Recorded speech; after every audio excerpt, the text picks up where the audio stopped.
मध्य प्रदेश के इंदौर की, जहां पर सोनम और राजा की शादी बड़े ही धूमधाम से हुई।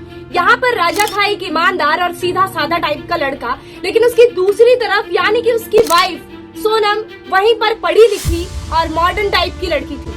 ऐसा माना जाता है कि जो जोड़ियां होती है वो ऊपर से लिखी हुई बनती है, लेकिन इन दोनों की जोड़ी एक खास मंजिल को पाने के लिए बनी हुई थी। दोनों की शादी होने के बाद उन्होंने एक हफ्ते के बाद ये सोचा कि वो लोग जाएंगे मेघालय में हनीमून मनाने के लिए, और उसके बाद वो मेघालय पहुंच तो गए और उसके बाद उनकी जो ब्यूटीफुल फोटोज थी वो सोशल मीडिया पे भी छाई थी। लेकिन उसकी खूबसूरती ट्रिप के पीछे किसे पता था कि किसका खूनी राज छुपा हुआ है। तो दोस्तों, जैसा कि सब लोग इस बात से अच्छी तरीके से रूबरू है कि कभी भी सच को छुपाया नहीं जा सकता है। जल्द ही राजा के फ्रेंड को कुछ अजीब लगा, उसका दोस्त तो वापस ही नहीं आया। इसके बाद पुलिस ने इन्वेस्टिगेशन शुरू की और इन्वेस्टिगेशन के बाद जो चीज पता लगी उसने सबके होश उड़ा दिए। इसके बाद पता चलता है कि सोनम का अफेयर चल रहा था राज कुशवाहा नाम के लड़के के साथ, और ये छोटी मोटी दोस्ती नहीं थी, ये दोस्ती एक जानलेवा मिशन पर काम कर रही थी। सोचो दोस्तों, एक नई नवेली दुल्हन को उसका नया परिवार, नया समाज, यहाँ तक कि अब उसको एक नई दुनिया मिल चुकी है, लेकिन अब उसने अपने भविष्य के साथ क्या किया? उसने अपने होने वाले पति को ही ट्रिप पर ले जाने का प्लान करके उसको वहीं पे मार डालने का फैसला किया। मतलब आजकल ये हो क्या रहा है? एक औरत ऐसा कैसे सोच सकती है, वो भी अपने पति के बारे में? कमेंट में जरूर बताइएगा।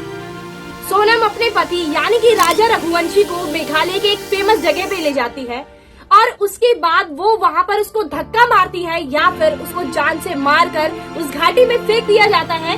ये चीज अभी तक क्लियर नहीं है, लेकिन 10 दिनों के बाद वहाँ पर एक टूरिस्ट ने जब वहाँ पर उस राजा रघुवंशी की लाश को देखा तो भाई ये बात चारों तरफ आग से फैल गई कि ये एक्सीडेंट है या फिर मर्डर। अब पुलिस ने जैसे जैसे इन्वेस्टिगेशन को शुरू किया वैसे वैसे सोनम रघुवंशी की सच्चाई सबके सामने आने लगी।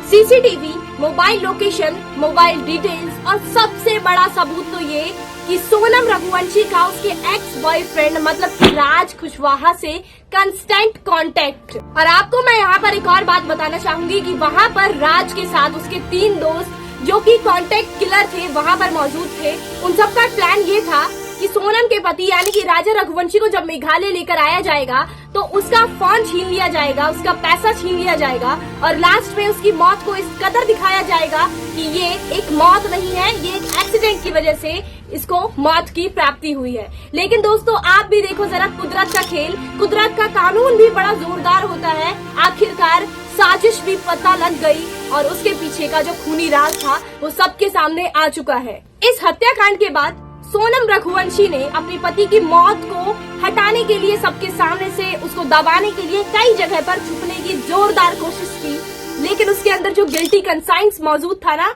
उसने उसे ढंग से छुपने ही नहीं दिया। आखिरकार उसने अपने भाई को कॉल करके कह दिया कि मैं राजा को मार चुकी हूँ और लास्ट में उसने सरेंडर कर ही दिया। तो भाई तुम ऐसा करते ही क्यों हो कि तुम्हारी भी जिंदगी खराब और साथ ही साथ तुमसे जुड़े हुए लोगों की भी जिंदगी खराब। अब सोनम और उसके साथियों के खिलाफ आईपीसी की धारा 302, 120B और 201 के तहत केस आगे बढ़ता हुआ चला जा रहा है। अब वो लोग जिंदगी की सबसे अंधेरी गुफा के पीछे जा चुके हैं, यानी कि जेल में। दोस्तों, आप जरा सोचिए कि कोई किसी और के प्यार में इतना अंधा कैसे हो सकता है कि वो अपने ही जीवन साथी को मिट्टी में मिला दे। अब मेरे ख्याल से क्या ये प्यार था या फिर कुछ और, या इनका मिशन उसको मारने का पहले से ही था? आप कमेंट में जरूर बताइएगा। तो अब है आप लोगों की बारी, आप क्या चाहते हैं? क्या आप भी सोनम को कड़ी सी कड़ी सजा और जिंदगी भर की सजा दिलाना चाहते हैं? तो कमेंट में एक साथ आवाज जरूर उठाइएगा। और हाँ, उसको जिंदगी भर की सजा जरूर मिले तो इस वीडियो को भाई सब्सक्राइब जरूर कर देना और अपने दोस्त के साथ शेयर भी जरूर कर देना, ताकि हम आने वाले लोगों को इस बात की जानकारी देकर उन्हें और ज्यादा जागरूक और अलर्ट बना सके। तो दोस्तों, मैं हूँ ऋचा और मिलती हूँ मैं आप सभी से नेक्स्ट वीडियो में।